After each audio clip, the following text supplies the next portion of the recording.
अस्सलामुअलैकुम नाज़रीन, मैं मोहम्मद असलम हुसैन सियासत की ख़बरों में आप सबका इस्तकबाल करता हूँ। आज 26 फरवरी 2024 है। इस्लामिक तारीख के हिसाब से आज 15 शाबान 1445 हिजरी है। पेश है आज की कुछ अहम खबरें। अपने मुतालबात पर जोर देने के लिए शाहराहों पर मुल्क गे ट्रैक्टर जुलूस के आगाज़ से कल पंजाब किसान मजदूर संघर्ष कमेटी के जनरल सेक्रेटरी किसान रहनुमा सरवन सिंह पंडार ने हुकूमत से कम इमदादी कीमत के मुतालबात के कानूनी जमानत का अयादा करते हुए कहा कि हुकूमत हिंद हिंदुस्तान को वर्ल्ड ट्रेड ऑर्गेनाइजेशन यानी WTO से बाहर निकालें। उन्होंने कहा कि WTO की पॉलिसी किसानों के लिए बहुत बुरी है। समीक्षित किसान मोर्चा के बैनर तले किसान आज पीर को शाहराहों पर मुल्क गे ट्रैक्टर जुलूस निकालने के लिए तैयार हैं। वर्ल्ड ट्रेड ऑर्गेनाइजेशन के सब्सिडी के मियार पर बात करते हुए सरवन सिंह पांडर ने कहा, WTO की पॉलिसी किसानों के लिए एक बहुत बुरी पॉलिसी है। WTO किसानों को हुकूक नहीं देता जिस तरह से वो करता है अब, जबकि अमेरिका $US की सब्सिडी दे रहा है। ग्रीन बॉक्स में अपने किसानों को 8,500 सालाना, हमारी सब्सिडी अब 258 रुपये है। देखो, दोनों के दरमियान कोई मुकाबला नहीं हो सकता। हुकूमत भारत को WTO से बाहर निकाले। जब तक आप इसे नहीं निकालेंगे ये काम नहीं होगा। इस खबरनामे को MS एजुकेशन की जानिब से स्पॉन्सर किया जा रहा है।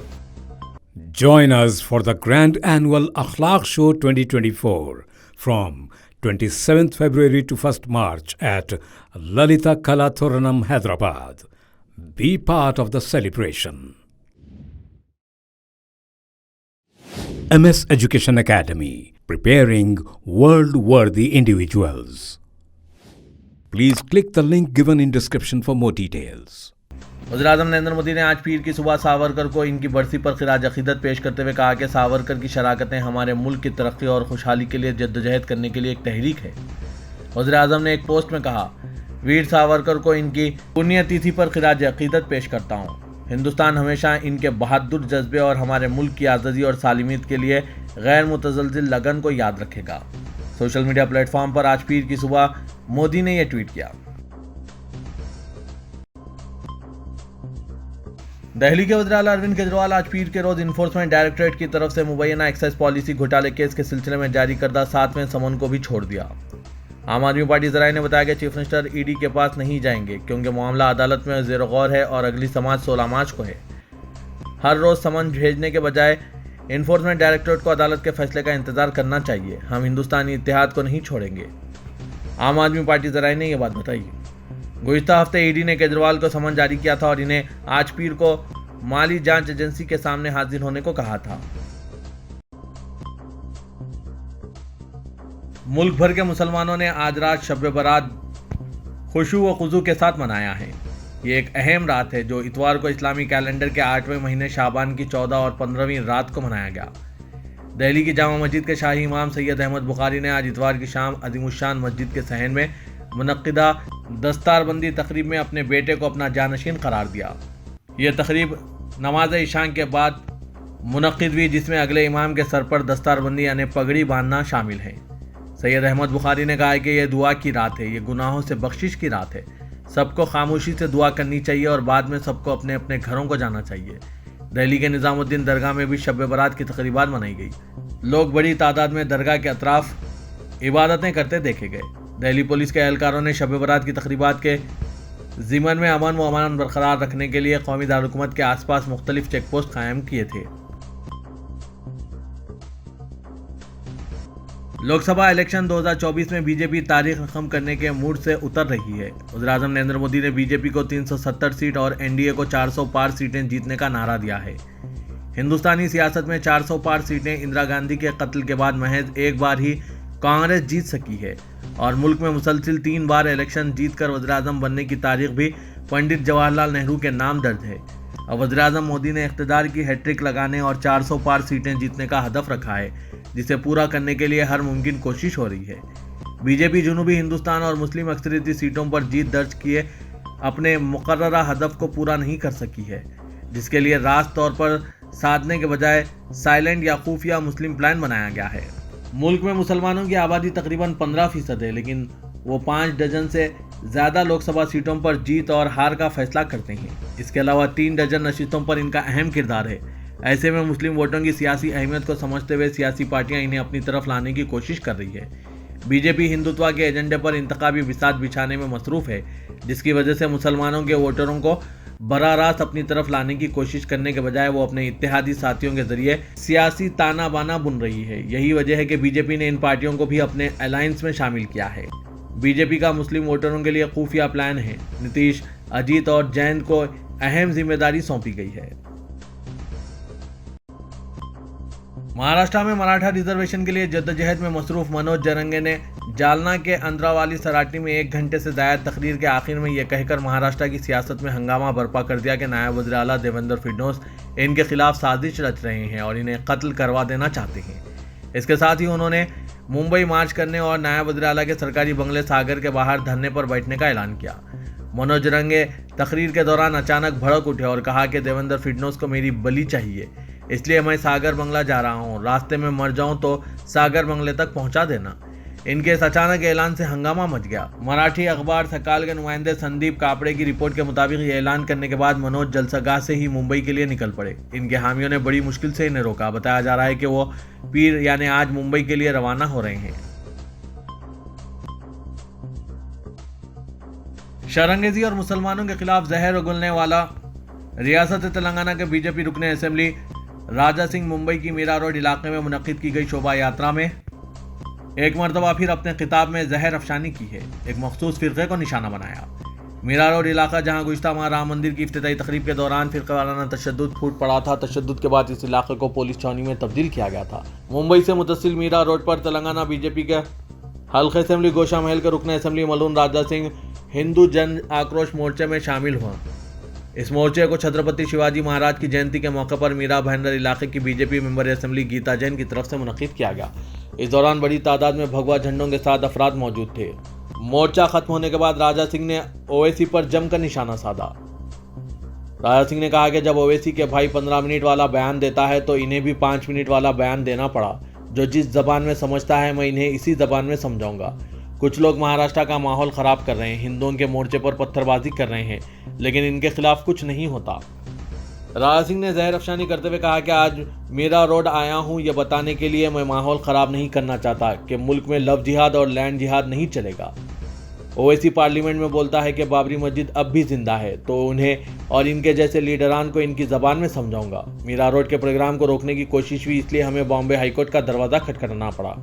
मलून राजा सिंह ने कहा कि 2024 का इलेक्शन मोदी के विकास के नाम पर लड़ा जाएगा, लेकिन हिंदुत्व भी बड़ा मुद्दा होगा, क्योंकि अब हिंदू जाग गया है, अब चुप नहीं बैठेगा। इसी दरमियान पुलिस ने शब बरात और टी राजा सिंह की रैली के पेश नजर मुस्लिम इलाकों में सिक्योरिटी सख्त कर रखी थी और सड़कें सुनसान नजर आ रही थी। कांग्रेस सदर मल्लिकार्जुन खड़गे ने रवां साल के पार्लिमानी इलेक्शन को मुल्क के मुस्तकबिल के लिए इंतहाई अहम करार देते हुए अवाम को मुतनबा किया कि आइन को बदलने की कोशिशें शुरू हो गई है। अगर अभी ना उठ खड़े हुए तो मुल्क में आमरीत आ जाएगी। वो बेंगलुरु में आइन और कौमी इत्तेहाद कन्वेंशन 2024 से खिताब कर रहे थे। मल्लिकार्जुन खड़गे ने कहा कि बहुत से लोग आइन को मिटाने या बदल देने की कोशिश कर रहे हैं। आने वाले इलेक्शन में आप अगर मुत्तहिद होकर उठ खड़े नहीं हुए और अगर आइन पर आंच आई तो ये तय है कि मुल्क में आने वाले दिनों में डिक्टेटरशिप होगी। उन्होंने अवाम को मुखातिब करते हुए कहा कि यह इन्हें तय करना है कि वो डिक्टेटरशिप में रहना चाहते हैं या इंसाफ के माहौल में जीना चाहते हैं।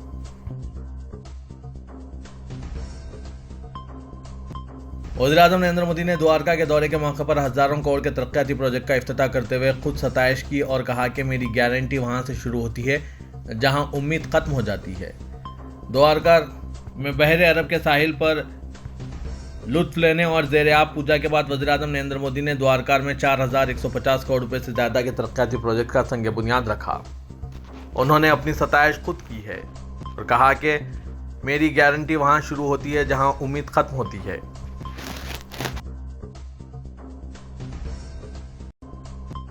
मध्य प्रदेश के जिला भंड में वाक़ आरएसएस के दफ्तर में धमाको अशिया की मौजूदगी से सनसनी फैल गई। ताहम पुलिस ने धमाको अशिया को नाकारा बना दिया। आरएसएस ऑफिस के मुलाजिम राम मोहन ने गुज़िश्ता शाम धमाको अशिया को देखा, जिसकी इत्तला पुलिस को दी। आरएसएस के दफ्तर हनुमान बजारिया इलाके की रिहायशी कॉलोनी में वाक़ मुतालिका एसपी अशीद यादव ने पुलिस अहदेदारों के साथ दौरा किया और धमाको अशिया को नाकारा बनाने वाली खुसूसी टीम को तलब किया। खुसूसी टीम ने धमाको शय को नाकारा बना दिया। पुलिस अहदेदारों का कहना है कि संघ के ऑफिस में एक बम पाया गया जिसे जब्त कर लिया गया है। पुलिस के मुताबिक इमारत खाली थी क्योंकि तमाम प्रचारक इंदौर गए हुए हैं। मजीद तहकीकात जारी है। रमजान मुबारक में शहर हैदराबाद की तारीखी मक्का मस्जिद के तमाम तर इंतजाम मुकम्मल हो चुके हैं। हुकूमत ने मुसल्लियों की सहूलत के लिए सहन में हर साल की तरह वसी व अरीज शेड तामीर किया है। बिला वक़्फ़ा बरक़ी सरबराही को यकीनी बनाने 2 जनरेटर तैयार रखे गए हैं। इनमें से एक जनरेटर ऑटोमेटिक है जो सरबराही मुनक़ता होते ही बरक़ी बहाल कर देता है। सेक्रेटरी अक़लियती बहबूद सैयद उमर जलील ने मक्का मस्जिद का दौरा करके इंतजाम का जायज़ा लिया। ज़िले अक़लियती बहबूद ऑफिसर इलियास अहमद और सुपरिटेंडेंट मक्का मस्जिद अब्दुल क़दीर सिद्दीकी ने तफसीलात से वाकिफ़ कराया। मस्जिद के अंदरूनी हिस्से में कालीन की सफाई जारी है। इफ्तार व तरावी में मुसल्लियों की कसीर तादाद के पेश नज़र सहन में जानेमाज़ों का इंतजाम किया जा रहा है। मुस्लिम तालिबात के मुसलसिल एहतजाज पर संतोष नगर के खानगी केवी रंगारेड्डी डिग्री कॉलेज ने लंच वक्फे में नमाज की अदायगी की इजाज़त दे दी है। मुस्लिम तालिबात ने गुज़िश्ता 3 दिन तक कॉलेज इंतज़ामिया के रवैये के खिलाफ एहतजाज मुनज़्ज़म किया था और मुकामी अफराद ने भी इंतज़ामिया के रवैये पर नाराज़गी का इजहार किया था। वज़रे के मुस्लिम तालिबात को नमाज की अदायगी से रोकने और साथ बदसलूकी से मुतालिक वीडियो के सोशल मीडिया में वायरल होने के बाद अवाम में बेचैनी पैदा हो गई थी। ये कॉलेज साबिक़ में भी हिजाब और इस्काफ के मामले में सुर्खियों में रह चुका है। बताया जाता है कि तालिबात के एहतजाज के बाद इंतज़ामिया ने नमाज की इजाज़त से इत्तेफाक कर लिया है। संतोष नगर में इस कॉलेज में 1200 तालिबात हैं जिनमें अक्सरियत मुस्लिम अक़लियत से ताल्लुक़ रखती है। मुकामी पुलिस ने मुदाखलत करके कॉलेज इंतज़ामिया को तालिबात से बातचीत करने का मशवरा दिया था। तेलंगाना की बरसर इख्तियार कांग्रेस हुकूमत ने नामजद ओहदों को पुर करने पर तवज्जो मरकूज़ कर दी है। असेंबली इंतखाबात के मौके पर AICC के बशमुल रियासती कोऑर्डिनेशन कमेटी की जानिब से मुख्तलिफ कायदीन से की गई यकीन दहानी के मुताबिक इंतखाबात में सख्त मेहनत के साथ काम करने वाले तमाम कायदीन को नामजद ओहदे देने के लिए मसाइल शुरू कर दी गई है। असेंबली इंतखाबात में टिकट से महरूम कायदीन और पार्टी की कामयाबी के लिए काम करने वाले कायदीन को नामजद ओहदों के मामले में अव्वलीन तरजीह देने का रियासती क़यादत ने फैसला किया है। इस मामले को AICC से वाज़े तौर पर उठाया गया। अब तक 3 AICC इंचार्ज सेक्रेटरीज की जानिब से इस सिलसिले में फहरिस्त हवाले की गई। सदर PCC व चीफ मिनिस्टर रेवंत रेड्डी ने भी एक फहरिस्त तैयार की है। 50 से ज़ायद नामजद ओहदों के होने पर इन तमाम को एक साथ पुर करने या फिर मरहलेवार तौर पर इनको पुर करने के मसले पर हाईकमान तज़ब्ज़ब का शिकार है। लोकसभा इंतखाबात के मौके पर इन नामजद ओहदों का असर इन इंतखाबात में होने के पेश नज़र चौकसी अख्तियार की जा रही है।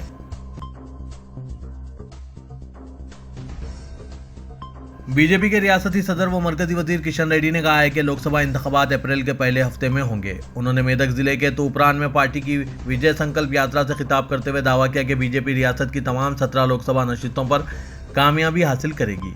उन्होंने कहा कि कांग्रेस हुकूमत मामूल के मुताबिक मुलाजमीन को तनख्वाहें अदा नहीं कर पा रही है। उन्होंने कहा कि कांग्रेस के कायदीन को जमानतों पर अमल में नाकामी गाँव में घूमने नहीं दिया जा रहा है। ये इल्ज़ाम लगाते हुए कि लोकसभा इंतखाबात में BRS के लिए वोट नहीं डाले जाएंगे क्योंकि मरकज़ में हुकूमत बनाने का इस पार्टी के पास कोई मौका नहीं है। उन्होंने कहा कि मुल्क को आगे ले जाने के लिए कांग्रेस के पास कोई मुनासिब कायद नहीं है। सदर कुल हिंद मजलिस इत्तेहादुल मुस्लिमीन और रुकन पार्लियामेंट हैदराबाद असदुद्दीन ओवैसी ने मुसलमानों से कहा है कि वो अल्लाह से अपने रिश्ते को मजबूत करें, अल्लाह के नेक बंदों की सोहबत इख्तियार करें, मसाजिद को आबाद रखें, मुक़द्दस माह रमज़ान मुबारक की तैयारी करें, जिना, शराब, जुआ और जादूगरों से अपना रब ज़ब्त मुकम्मल ख़त्म कर लें। मौजूदा हालात में फुस्ताई और शैतानी ताकतें हैदराबाद में मुसलमानों के किले को कमज़ोर करना चाहती है, इसीलिए पहले से ज़्यादा हमें मुत्तहिद रहना है। सदर मजलिस शब बरात के मौके पर जामा मस्जिद मोहम्मदी लाइन कारवान में मुनक़िदा एक जलसे से खिताब कर रहे थे। उन्होंने कहा कि हमारे लिए यह बड़ा इनाम है कि अल्लाह ने हमें गुनाहों से तौबा करने का एक मौका दिया। उलमा इकराम बयान करते हैं कि रज्जब के महीने में हमें जिस्म साफ़ करने, शाबान के महीने में दिल और नीयत को साफ़ करने की तालीम दी गई है, तभी ही हम मुक़द्दस माह रमज़ान मुबारक में अपनी रूह को फ़ायदा पहुँचा सकते हैं। रुकन पार्लियामेंट हैदराबाद ने नौजवानों से कहा कि वो अपने वालिदैन की कदर करें। सूरह बनी इसराइल की 24वीं आयत में अल्लाह फरमाता है कि ज़ईफ़ वालिदैन को उफ़ तक ना कहें। जो लोग अपने वालिदैन की कदर नहीं करते वो बदनसीब हैं। असदुद्दीन ओवैसी ने कहा कि शराब बुराइयों की जड़ है। जो लोग भी इस लत का शिकार है इन्हें शराब को छोड़ना होगा। जब तक हम ख़वातीन के साथ हुस्न सलूक नहीं करेंगे और ज़िना से दूर नहीं रहेंगे तब तक हमारी दुनिया और आखिरत कामयाब नहीं होगी। सदर मजलिस ने कहा कि आज ये देखकर अफसोस होता है कि मुसलमान अल्लाह पर तवक्कल करने के बजाय जादूगरों के पास जाते हैं और वहाँ से शिर्क का रास्ता इख्तियार कर रहे हैं। हमें यह फरामोश नहीं करना चाहिए कि अल्लाह ही हर चीज़ पर कादिर है। रियासती वजीर कोमटिरेड्डी वेंकट रेड्डी ने कहा कि बीआरएस की कार टूट चुकी है और लोहे के पुराने सामान की दुकान की तरफ जा रही है। उन्होंने कहा कि अब कभी भी बीआरएस कार शेड से बाहर नहीं आएगी। आज उन्होंने सूर्यापेट जिले के चिन्नालापालम मंडल के नकागोडम में 37 करोड़ रुपए की लागत से मरम्मतशुदा लिफ्ट स्कीम का संग बुनियाद रखने के बाद मुनक्किदा प्रेस कॉन्फ्रेंस से खिताब करते हुए कहा कि पहले टीआरएस को बीआरएस में तब्दील किया गया और अब बीआरएस वीआरएस की तरफ जा रही है। कोमटिरेड्डी वेंकट रेड्डी ने कहा कि बीआरएस की बदतरीन हुक्मरानी अमीर रियासत तेलंगाना को कर्जों की रियासत में तब्दील कर दिया है और केसीआर खानदान ने लाखों करोड़ों का अवामी पैसा लूटा है। दोनों शहरों हैदराबाद और सिकंदराबाद में शब बरात का खुशू व खुजू के साथ एहतमाम किया गया। मगरिब के साथ ही मुसलमानों ने मुतालिका कब्रिस्तान पहुंचकर अपने आबा व अजदाद और रिश्तेदारों और मरहूमीन की कब्रों पर फूल चढ़ाए और फातिहा ख्वानी की और इनकी मग़फ़िरत के लिए दुआएं की। शब बरात का बड़ा इज्तिमा तारीख़ी मक्का मस्जिद में देखा गया, जहां हाफिज़ व क़ारी मोहम्मद अब्दुल अली सिद्दीकी ने 9 बजे नमाज इशा की इमामत की और तमाम मरहूमीन के मग़फ़िरत के लिए दुआ की। मक्का मस्जिद का अंदरूनी और बैरूनी हिस्सा फर्जंदान तौहीद से भर चुका था। बादशाह मौलाना हाफिज़ व क़ारी अब्दुल अली सिद्दीकी इमाम मक्का मस्जिद और मौलाना हाफिज़ वहाज अहमद कामिल ने फ़ज़ाइल शब बरात बयान किए। मुसलमान रात भर खुसूसी इबादतों और तिलावत व अस्कार में मसरूफ़ देखे गए। तारीख़ी मक्का मस्जिद को बरक़ी खमखमों से मुनव्वर किया गया था। शब बरात का दूसरा बड़ा इज्तिमा शाही मस्जिद बाग़ आमा में देखा गया। नमाज इशा में मुसल्लियों की कसीर तादाद से मस्जिद का अंदरूनी व बैरूनी हिस्सा भर चुका था। ख्वातीन की कसीर तादाद ने भी नमाज इशा अदा की। डिप्टी मेयर जीएचएमसी श्रीलता ने अपने शौहर और बीआरएस ट्रेड यूनियन सेल के सदर शोभन रेड्डी के साथ पार्टी हेडक्वार्टर्स गांधी भवन में वजीर ट्रांसपोर्ट पूनम प्रभाकर की मौजूदगी में कांग्रेस में शमूलियत इख्तियार कर ली। इस मौके पर वजीर मौसूफ ने कांग्रेस में शमूलियत पर श्रीलता और शोभन रेड्डी को मुबारकबाद पेश करते हुए कहा कि कांग्रेस ने हर कायद की खिदमात को तस्लीम किया है। उन्होंने कहा कि अवाम के जज्बात की बुनियाद पर तेलंगाना में कांग्रेस हुकूमत तश्कील दी गई। ये हुकूमत तमाम तबकात की तरक्की और बहबूद के कामों के लिए पाबंद अहद है। पूनम प्रभाकर ने इल्ज़ाम लगाया कि बीआरएस पार्टी जो तेलंगाना राष्ट्र समिति के नाम से पैदा हुई, उसने शोहदा की कुर्बानियों पर हुकूमत बनाई और तेलंगाना के जहदकारों को नज़रअंदाज कर दिया। डिप्टी मेयर ने कहा कि वो और इनके शौहर साल 2000 में बीआरएस के क़याम से इससे वाबस्ता थे, ताहम पार्टी ने इनकी खिदमात को मुनासिब तौर पर तस्लीम नहीं किया। उन्होंने कहा कि मैं बगैर किसी दबाव के कांग्रेस पार्टी में शामिल हुई हूँ।